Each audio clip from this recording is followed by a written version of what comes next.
Hi, everyone. Thank you so much for joining us. My name is Deanie Vallone. I'm the literary manager at Milwaukee Rep Theater, and I am so excited to be talking to my friend Demetrios Troy today. Dee was a acting intern back in 0708, and you probably have seen him most recently on our stages in the production of Junk by Ed Akhtar. He was playing the delightful, scheming, brilliant Izzy. And and now Demetrios is a prolific actor in Chicago. So if you are a Milwaukeean who goes to Chicago a lot, you probably have seen him in a number of shows. And so he's joining me today to talk about his dream project. So if you've seen a couple of these other videos, the Dream Project series is where we talk to artists about the show that they've always wanted to do but haven't done yet. So Demetrios, tell us about your dream project. The dream project. Right now, the dream would just be, working on a play right now. Yeah, that too. With all the quarantine going on. Honestly, there's so many plays and roles that I would love to, jump at the chance to collaborate on and also get another swipe at. Brutus and Julius Caesar. I know in my childhood I wanted to play John Adams in 1776, tackle Richard III. But right now, I really, really want to get back to Chekhov again. And I've had a chance to work on most of his major plays, The Seagull, Uncle Vanya, The Cherry Orchard, Three Sisters. But I really, really want to work on Ivana, and I'd like to play the title role. It sounds like you've done quite a lot of Chekhov. What, other than like sort of checking off your Chekhov bucket list? Oh, God. That was really cheesy. Cut that out. I'm just joking. What's drawn you to this role and to, I guess, his works overall? Okay, yeah, I guess I'll start with Chekhov himself. There's been a lot of essays written about him, and one of the things that stands out to me is his importance on inner freedom. And he had a great importance on inner freedom versus social and political freedom. And I don't see how the latter can exist without that inner freedom. The social and political are downstream from that. And Chekhov talked about how he was, and this is a quote from him, he was always trying to squeeze that inner slave out of him. And, personally for me, as an Orthodox Christian, that translates to, being a slave to your passions, which a lot of his characters are. They're in these cyclical patterns that they can't break out of. And there's great freedom in taking personal responsibility in your life. And Chekhov really understood that everyone has these unique and different paths in their life. And, the individual struggles of these characters they're universally relatable to all human beings. And he never gives you direct answers in his plays. And I think that makes for exceptional playwriting. He doesn't rob you of the journey or the discovery. He doesn't give you the answers. He's even quoted as saying to actors and directors frustrated with his work that everything you need to know is in the play. And he scatters all these clues. It's those little things, that mystery that gives such a really great fertile playing ground for an actor. And Chekhov, he doesn't give you the answers. He doesn't proselytize to you. His characters they're tragic, they're flawed, they're ridiculous, they're full of life, contradictions. They're real to me. And because he doesn't give you all those answers, he challenges you to think and to play. And I'm attracted to any kind of work that promotes thinking and discussion and doesn't give me the answers. I feel respected as a reader, as an actor. I feel like I'm being trusted to bring myself to the piece. There's a reason why these plays have lasted so long, that people are still studying them from a scholarly perspective, that people are still producing them and writing new versions of them and rethinking them through different perspectives. There's so much to mine there. And like you said, there's so much going on under the surface. So that's great. That's really exciting. Can you tap a little bit more into the specific role that you're interested in and why, why you're drawn to that right now? Yeah, why Ivanov? Why Ivanov? It's not one of his most popular plays, of course, but other than I've never gotten a chance to work on it. I'm really interested in his inner struggle. Like many of us at different points in our lives, we get lost, body, soul, and he's not a bad person, and his inner turmoil just affects everyone around him. I don't agree with his solution at the end of the play, which I won't spoil for you, but I don't know how anybody couldn't relate to that, to struggling with inner demons. And right now, we're in a time in this quarantine, people don't have jobs, people don't have projects, people are struggling to find those projects and find themselves during these times.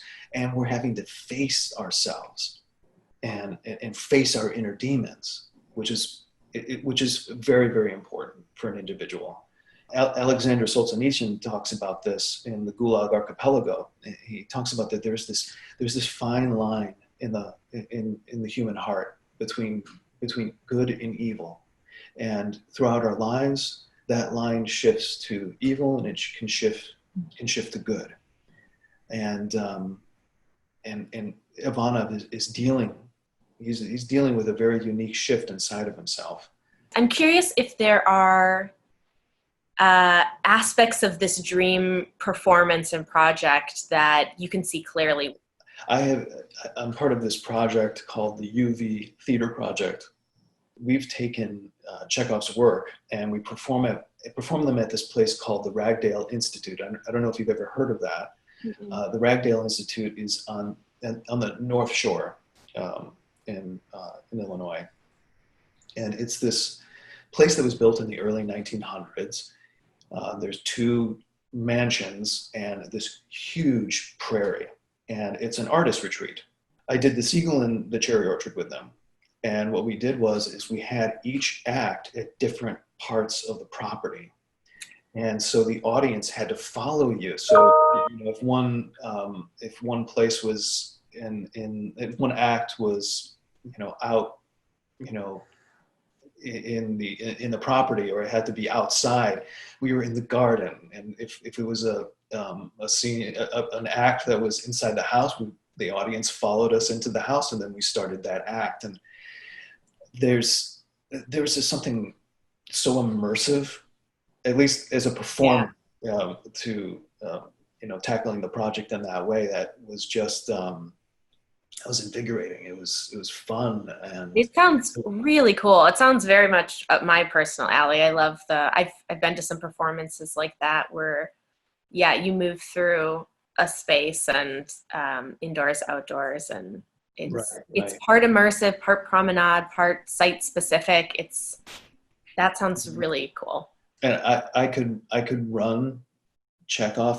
The last one I did with them was Cherry Orchard, and I played a young Lepakin, and I could run a play like that forever. I've been really, really blessed to be part of some just incredible projects and incredible theaters. And I miss my family. I miss all of them. I miss all of you. We miss you too. I want to work with people that that say yes, that have ideas that they want to share, and just want to put up a really great story for people. So at this point in the play, Ivanov is majorly depressed, and he owes money to everybody. His wife is dying of tuberculosis, and he's been seeing another woman at another estate, a much younger woman, and this this is a soliloquy that he delivers to the audience. And then I added a little bit of an extra monologue to the end that when he's talking to the doctor, just to kind of put the whole story in context. I think it helps.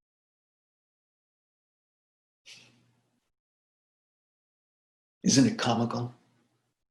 Isn't it pitiful?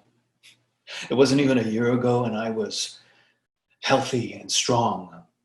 I was cheerful, energetic, passionate. I worked with my hands. I could move the peasants to tears when I talked. I knew what it was to be inspired. I saw the beauty and the poetry in the quiet nighttime. I would sit up from sunup to sundown at my desk, working. My dreams crowding my brain. I had faith. I looked into the future, but now, oh God, I don't have control of my mind or my hands or my body. My estate is in ruins. My forests are falling under the axe. And Anna, I promised her eternal love. I opened her eyes to things she had never even dreamed of. She believed in me. And what have I done? I've fallen out of love with her. Why? I don't understand. There she is, suffering, and I'm the biggest coward. I run from her pale face, from her sunken chest, from her eyes. Shame. Shame. Sasha? The poor girl. She erases all my unhappiness. She declares her love to me, almost an old man, and I get intoxicated by it. I'm enchanted by some strange music and I shout, a new life, happiness! And the next day, I don't believe in that life or that happiness any more than I believe in ghosts. I don't understand. I don't understand. I don't understand. I want to put a bullet in my brain. You think there is nothing easier than understanding me? I married Anna in order to get her money. They didn't give me her money. I missed the mark, and now I'm trying to kill her off in order to marry another girl and take her money, right? It's that simple and uncomplicated. Man is such a simple, uncomplicated machine. No, doctor. Inside each of us, there are too many cogs and screws and valves to make such snap judgments based on 2 or 3 small external symptoms. I don't understand you. You don't understand me. We don't understand ourselves.